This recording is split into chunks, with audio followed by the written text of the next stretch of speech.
Assalamualaikum warahmatullahi wabarakatuh. Bismillah, alhamdulillah, wassalatu wassalamu ala rasulillah Muhammad ibni Abdillah wa ala alihi wa sahbihi wa man tabi'a huda sunnatah min yaumina hadha ila yaumin nahdah, amma ba'd. Alhamdulillah, pada kesempatan kali ini kita dapat bertemu kembali dalam kegiatan pembelajaran daring edisi bulan Ramadan tahun 1441 Hijriah. Kita berharap mudah-mudahan kita semua selalu mendapatkan maghfirah, mendapatkan kesehatan, mendapatkan kasih sayang dari Allah Subhanahu wa taala. Amin Allahumma amin. Baik, pada kesempatan kali ini kita akan belajar tentang salah satu materi dalam Al-Qur'an yang disebut dengan Al-Gharib fil Qur'an. Al-Gharib fil Qur'an mungkin bagi sebagian yang lain masih asing, tapi dari sebagian yang lain mungkin sudah mengenalnya. Kali ini kita akan mendiskusikan bersama tentang Al-Gharib fil Qur'an. Apa itu Al-Gharib fil Qur'an? Kita lihat definisi dan tujuan Al-Gharib fil Qur'an. Gharib secara bahasa artinya asing, samar, atau tersembunyi. Gharib gitu ya. Kalau secara istilahnya, sesuatu yang perlu penjelasan khusus karena keasingannya, karena kesamarannya, karena ketersembunyiannya. Baik permasalahan dari lafadznya, dari arti, dari hurufnya, maupun dari pemahaman yang terdapat dalam Al-Quran itu sendiri. Apa tujuannya? Di dalam Al-Quran ada disebutkan gharib. Ini dapat kalian baca tujuan mempelajari gharib. Pertama, menumbuhkan wawasan ilmiah dalam Al-Quran, mengambil perhatian umat, merasakan ketinggian bahasa ayat Al-Quran, dan memperoleh keyakinan eksistensi bahwa Al-Quran itu benar-benar kalam Allah Subhanahu wa ta'ala. Itu dalam salah satu ilmu Al-Quran disebutnya Al-Gharib fil Quran. Kalau yang kemarin-kemarin kita belajar tentang materi tajwid, nah kali ini Bapak ingin menyampaikan materi tentang gharib dalam Al-Quran, atau bahasa gampangnya bacaan-bacaan dalam Al-Quran yang membutuhkan penjelasan, yang membutuhkan uraian lebih spesifik. Sebelum lanjut kita ke Al-Gharib, kita terlebih dahulu mengkaji salah satu ahli Al-Quran atau rujukan imam kita dalam membaca Al-Quran, yaitu namanya Imam Asim. Perlu diketahui bahwa mempelajari Al-Quran yang masyhur itu ada 7 imamnya. Ada Imam Nafi', Imam Ibnu Amir, Imam Ibnu Katsir, Imam Abu Amr, Imam Hafaz atau Imam Asim di dalamnya, kemudian Imam Hamzah dan Imam An-Nasa'i. Nah, salah satu yang menjadi rujukan di Indonesia dan mayoritas pada umumnya adalah bacaan Imam Asim. Siapakah Imam Asim itu? Nah, kita lihat di sini Imam Asim, nama lengkapnya Imam Asim bin Abin Najud Al-Asadi. Beliau ini salah satu dari imam yang 7 yang Bapak sebutkan. Dari dia orang Kufah, lahir di Kufah, Irak. Beliau termasuk salah satu tabi'in yang sangat agung dan mulia. Kita lihat transmisi sanadnya. Jadi mempelajari Al-Quran itu harus ada gurunya. Tanpa guru maka diragukan keabsahan pembacaan dalam Al-Qur'annya itu sendiri. Coba lihat, Al-Qur'an yang diturunkan oleh Allah melalui Jibril kepada Rasulullah Muhammad sallallahu alaihi wasallam. Nah ini. Kemudian Rasulullah mengajarkan kepada para sahabatnya. Nah ini kelompok sahabat Nabi yang menjadi transmisi atau sanad atau mata rantai. Utsman bin Affan radhiyallahu an, Abdullah bin Mas'ud, Ubay bin Ka'ab, Ali bin Abi Thalib dan Zaid bin Thabit. Ini kelompok sahabat. Kemudian masuk kepada kelompok tabi'in. Nah, ini lihat ada namanya Abu Abdurrahman As-Sulami. Ada lagi Zir bin Hubayshi. Ada lagi Sa'ad bin Abi Ilyas Asy-Syaibani. Dan yang bawahnya namanya Imam Asim bin Abi Najud Al-Asadi. Jadi dari skema ini kita membayangkan Rasulullah Shallallahu Alaihi Wasallam mengajarkan Al-Quran kepada para sahabatnya. Nah ini. Kemudian para sahabat itu juga mengajarkan kepada para tabi'in. Nih. Tabi'in yang 3 ini mengajarkan kepada salah satu muridnya bernama Imam Asim bin Abi Najud Al-Asadi. Artinya Imam Asim ini belajar kepada 3 orang yang termasuk tabi'in. Ini gurunya.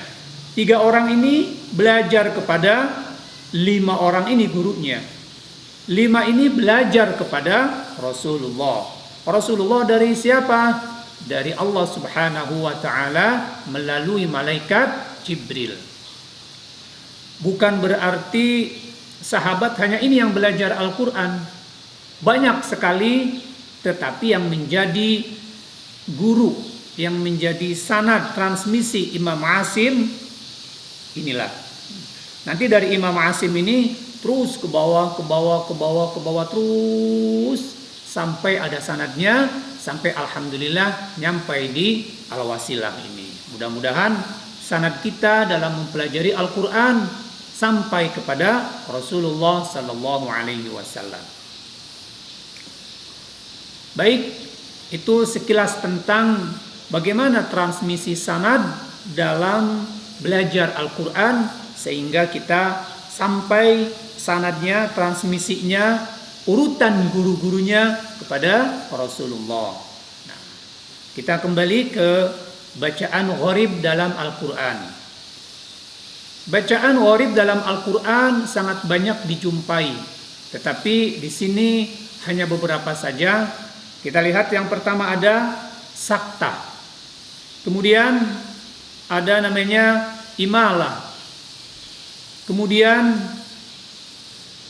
ismam, lanjut tashil, kemudian naql, dan ada lagi badal. Keenam ini yang disebut dengan bacaan gharib atau bacaan yang asing yang membutuhkan penjelasan khusus dalam mempelajari Al-Quran.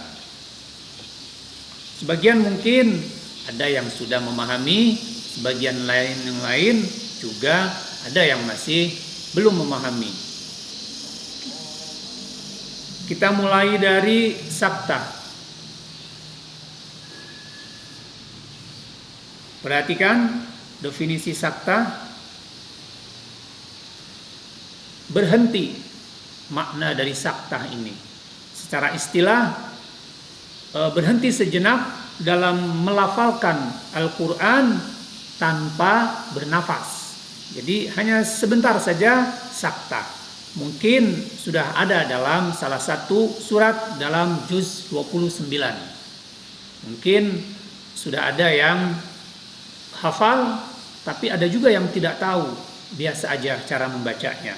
Nah ini, menurut Imam Asim bahwa saktah dalam Al-Quran ini 4, hanya ada 4. Jadi nanti semua gharib dalam Al-Quran yang kita pelajari di sini adalah menurut riwayat Imam Asim bin Abin Najud Al-Asadi tadi. Yang pertama dalam Al-Kahfi ayat 1 dan dilanjut ke ayat kedua. Kemudian yang kedua dalam surat Yasin ada Al-Qiyamah, dan yang keempat dalam Al-Mutaffifin. Kita lihat bacaannya, perhatikan cara melafalkan bacaan yang gharib, dan sebaiknya Al-Qur'annya dibuka dan tepat dalam surat Al-Kahfi-nya. Bismillahirrahmanirrahim. Walam yaj'al lahu 'iwaja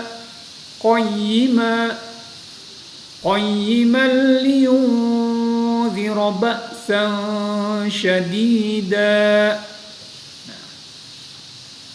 Konteks antara iwaja dan qayyima ini terdapat bacaan sakta. Jadi cara membacanya iwaja qayyima. Diulangi lagi dari qayyima. Ini ayat 1 dari Alhamdulillahilladzi anzala ala 'abdihil kitaba wa lam yaj'al lahu iwaja qayyima. Jadi tidak bernafas tetapi berhenti sebentar. Jadi iwaja qayyima. Jadi mulut tidak berubah, lidah juga tidak berubah. Itu sakta. Berhenti sejenak tanpa mengambil nafas. Tidak seperti ini. Iwaja qayyima. Nah, bukan. Jadi tandanya mulut dan lidahnya diam. Iwaja qayyima, hanya beberapa detik saja. Ini dalam surat Al-Kahfi. Kemudian lanjut pada surat Yasin. Silakan dibuka surat Yasinnya ayat 52 pada juz 23. Bismillahirrahmanirrahim.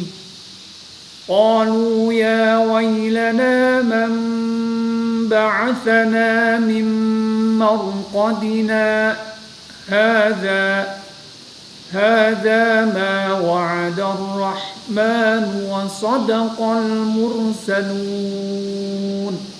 Nah, pada lafaz mim marqadina hadza itu ada bacaan sakta, berhenti sejenak tanpa mengambil nafas. Sama cara membacanya pada surat Al-Kahfi tadi, berhenti sejenak. Kita lanjut pada surat Al-Qiyamah. Nah, ini bagi yang sudah sampai surat Al-Qiyamah dan sudah hafal, perhatikan ada gharib di sana berupa sakta. Perhatikan cara membacanya. Wa qila man raq, man raq, berhenti sejenak tanpa mengambil nafas. Bapak ulangi. Wa qila man raq wa dhanna annahu al-firaq wal taffatis saqu bis-saq. Kalau dilanjutkan ya. Nah, itu bacaan sakta. Kemudian yang keempat, kita mungkin sudah banyak yang hafal pada juz 30 ayat 14 dalam surat Al-Mutaffifin. Kalla bal rana ala qulubihim ma kanu yaksibun. Perhatikan, kalla bal rana. Nah, disinilah butuhnya mempelajari Al-Quran itu adalah bertalaki, bertemu langsung. Bertalaki itu langsung. Nah, dalam hal ini kita langsung tetapi menggunakan media video seperti ini. Nah, itu dalam bacaan sakta. Jadi ada 4 ya sakta dalam Al-Quran menurut Imam Asim bin Abi Najud. Kita lanjut bacaan gharib imalah. Dalam Al-Quran ada yang disebut imalah dalam beberapa surat memang hanya ada 1 menurut Imam Asim Abin Najud ini. Imalah sendiri artinya miring atau condong dari kata mail.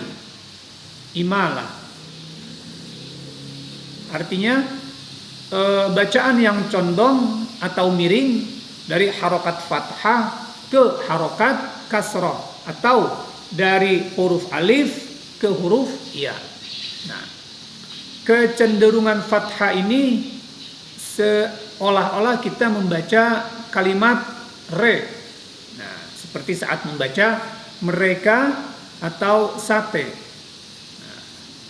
Nah, tetapi dalam imalah ini memang yang sangat dianjurkan seorang murid harus melihat langsung kepada gurunya bertalaki, karena jangan sampai dalam pelafalannya sedikit berubah dan bisa berakibat salah dalam pelafalannya.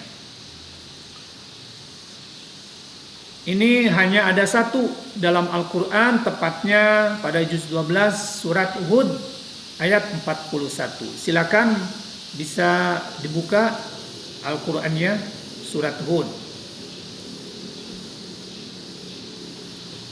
Perhatikan bacaannya. Bismillahirrahmanirrahim. Wa qala irkabu fiha bismillahi majriha wa mursaha inna rabbi laghafurur rahim. Perhatikan pada lafaz majroha. Ini tidak dibaca apa? Majroha. Nah, tapi dibacanya majreha. Majreha. Seperti kata mereka. Tapi sebenarnya tidak sampai re banget. Majreha. Jadi agak sedikit menekan. Kenapa ada faktor imalah dalam lafaz yang tadi? Kita perhatikan nih. Majroha ini mulanya berjalan. Berjalan itu ada yang di darat dan ada pula yang di lautan. Nah, dalam kamus bahasa Arab, majroha ini berasal dari kata jaro. Jaro yang artinya berjalan atau mengalir. Nah, karena pada saat ini ayat yang menunjukkan tentang kisah Nabi Nuh yang dengan kapalnya berlayar di lautan. Nah, karena supaya tidak terombang-ambing, maka membacanya Imam Asim dengan kalimat majreha wa mursaha. Nah, itu. Jadi diimalahkan. Sebenarnya kalau imam-imam Al-Quran yang lain banyak ditemukan contoh-contoh imalah. Tetapi yang masyhur dan mayoritas di Indonesia, imalah dipelajari hanya ada 1, yaitu dalam surat Hud tadi, juz 12. Ya. Kita lanjut bagian ketiga, gharib berupa ismam. Ini lihat ismam. Ismam ini artinya menghimpun atau mencampurkan atau memadukan. Secara istilah mencampurkan harokat dhammah pada harokat sukun dengan sedikit memoncongkan atau memanyunkan bibirnya ke depan tentunya. Nah, di sini perlu adanya melihat langsung bagaimana cara melafalkan ismam. Nah, Imam Asyim ada satu, yaitu dalam surat Yusuf ayat 11 masih juz 12. Silakan dibuka pada surat Yusufnya contoh tentang ismam. Perhatikan baik-baik contohnya.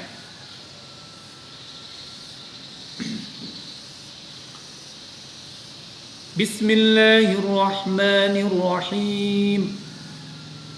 Qalu ya abana ma laka la ta'manna ala Yusuf wa inna lahu lanasihun. Nah, kalian tadi perhatikan Bapak cara membacanya. La ta'manna.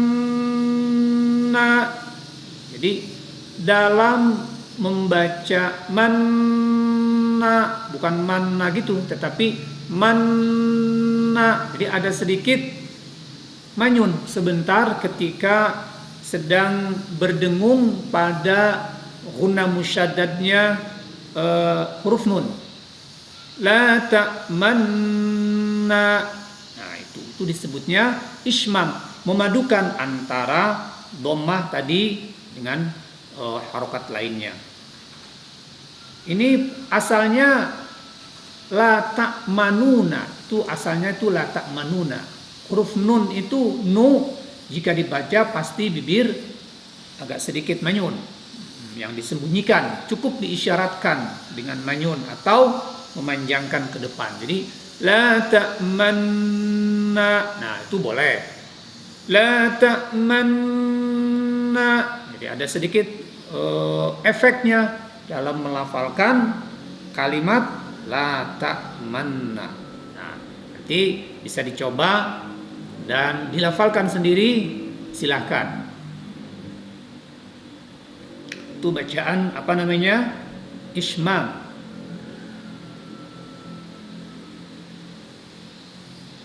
Nah, ini ada beberapa alasan faktor membaca ismamnya ya.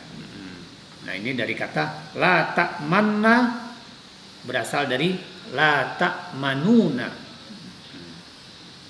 Dalam khot atau tulisan mushaf Utsmani tertulisnya hanya dengan satu huruf nun yang bertasydid, sehingga cara membacanya memadukan keduanya antara nun satu dan nun yang keduanya, bunyinya yang tadi seperti la ta'manna.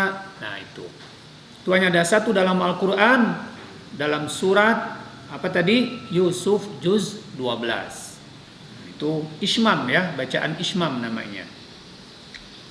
Kita lanjut pada bacaan tashil. Kita pahami dulu, tashil berarti kemudahan, keringanan atau menyederhanakan. Dalam istilah artinya membaca hamzah pertama dibaca tahqiq, jelas dan pendek, sedangkan hamzah yang kedua dibaca tashil. Tashil itu artinya ya meringankan tadi antara huruf hamzah dan alif. Jadi pada mulanya tashil ini ada dua hamzah. Hamzah yang pertama itu jelas, hamzah yang keduanya itu dibacanya antara hamzah dan alif. Hamzah bukan, alif bukan. Nah, itu secara teorinya. Maka dalam pelafalannya harus melihat langsung kepada siapa yang dijadikan sumber rujukannya dalam membaca Al-Quran. Ini ada satu dalam surat Fussilat juz 24 ayat 44. Silakan bisa dibuka. juz 24-nya sambil kita mendengarkan contoh bacaan tashil. Bismillahirrahmanirrahim. Walau ja'alnahu Qur'anan a'jamiyyan laqalu laula fussilat ayatuh. Berhenti di sana. Nah, di sini baru ada kalimat a'jamiyyun wa 'arabi. Nah, perhatikan, ini ada dua hamzah.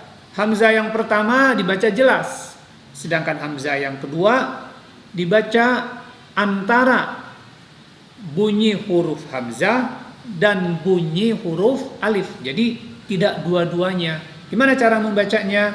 Perhatikan sebentar. Nah, jadi kayak kepada huruf ha kecil, tapi juga bukan ha. Jamiyyu wa arabi. Nah ini ya, dari kata jamiyyu wa arabi. Ini disebutnya bacaan tashil. Selain Imam Asim, dalam Al-Quran banyak sekali bacaan tashil, atau imam-imam yang lain membaca kalimat ini sangat beragam. Tetapi Imam Asim sebagai rujukan dalam membaca Al-Quran seperti itu.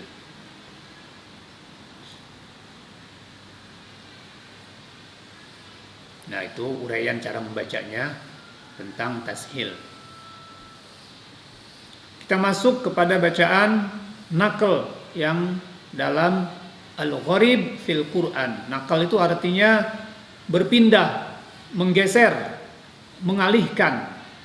Naql artinya memindahkan harokat hamzah ke huruf mati sebelumnya, sehingga setelah itu hamzahnya terbuang harokatnya dan diganti dengan huruf sebelumnya. Itu secara teorinya tentang naql.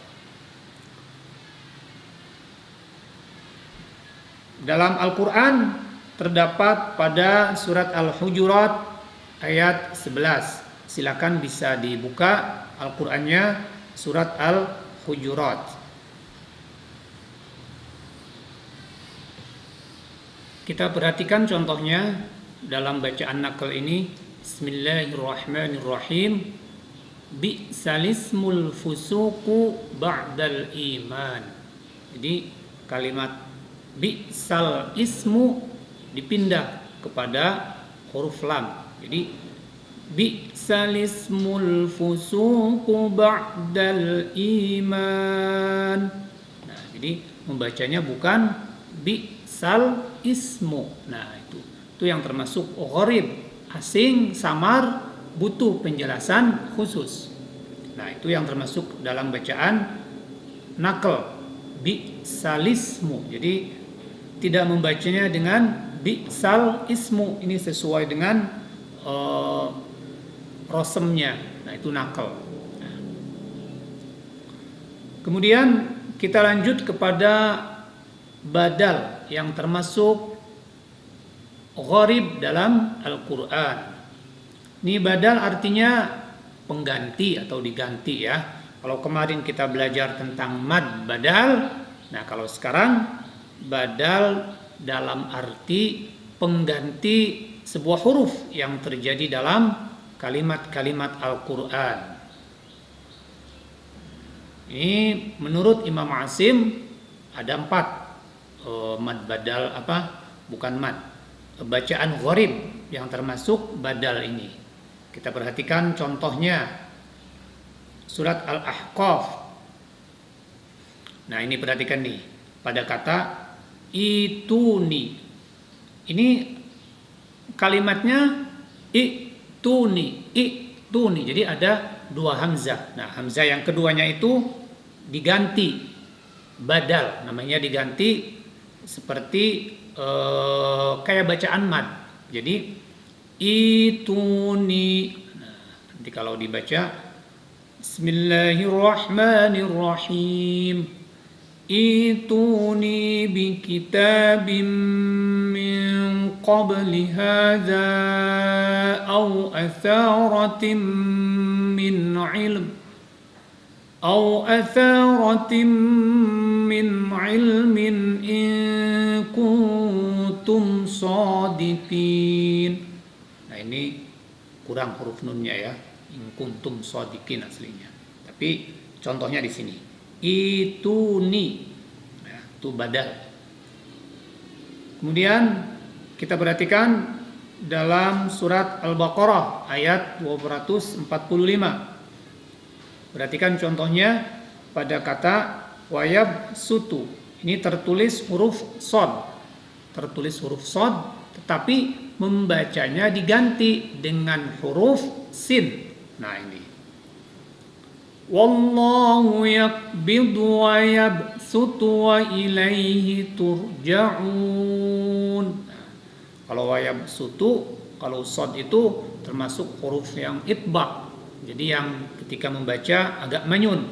Yabsutu, sutu. Tetapi karena ini badal diganti menjadi huruf sin, maka harus senyum. Wayabsutu. Kalau membaca Al-Quran huruf sin itu cirinya gigi depannya bertemu. Wayabsutu. Nah itu termasuk badal. Bacaan selanjutnya pada Al-A'raf. Silakan dibuka ayat 69 ini. Kalimat bastah tertulis dengan huruf shad tetapi membacanya sama seperti tadi berupa dengan huruf sin. Wadhkuru idh ja'alakum khulafa'a min ba'di qaumi Nuhin wa zadakum fil khalqi bastah. Bastah bukan bas bukan, tapi diganti menjadi huruf sin. Wa zadakum fil khalqi bastah. Nah itu ya, bastah. Kita lanjut pada contoh keempat dalam surat Al-Ghasyiyah juz 30 ayat 22. Kita perhatikan ini awalnya tertulisnya dengan huruf sin tetapi membacanya dengan huruf shad. Jadi kayak terbalik dengan yang sudah-sudah. Lasta alaihim bimusaitir. Nah, tulisannya bimusaitir. Nah, itu diganti dari huruf sin menjadi huruf shad. Nah, itu termasuk bacaan badal dalam gharib fil Quran. Demikian uraian tentang al-gharib fil Quran. Jadi Bapak beri kesimpulan sedikit bahwa gharib adalah bacaan-bacaan yang dianggap asing atau bacaan yang masih membutuhkan penjelasan khusus seperti saktah tadi ya, yang berhenti sebentar tanpa mengambil nafas, yang dalam Al-Quran ada 4. Kemudian ada imalah yang tadi dalam juz 12 yang majreha. Kemudian ada ismam yang la ta'manna masih dalam juz 12. Kemudian ada lagi tashil, meringankan seperti a'jami wa arabi. Nah itu. Kemudian nakal, memindahkan yang bi'salismul dari kata bi'sal ismu dipindah, bi'salismul.